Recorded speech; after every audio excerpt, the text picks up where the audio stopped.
In this video, I'll show you how to connect Stripe to WooCommerce. So let's come to the left side and go to our plugins.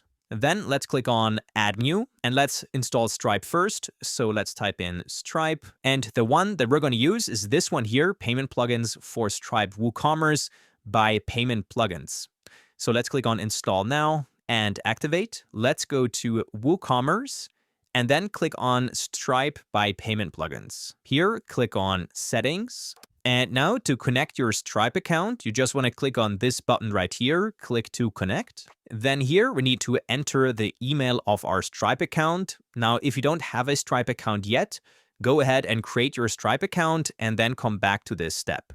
So enter your Stripe email and then click on continue. Then enter your Stripe password and click on login. Then you should receive a verification code to your phone number. So just type that code in here and then just click on connect. So now our Stripe account is connected. So let's change the mode from test to live. And then let's also test the connection by clicking on connection test. And now there we go. It says connection test to Stripe was successful. Let's click OK. So let's scroll down and click on Save Changes. Thank you very much for watching the video. Subscribe our channel for next video.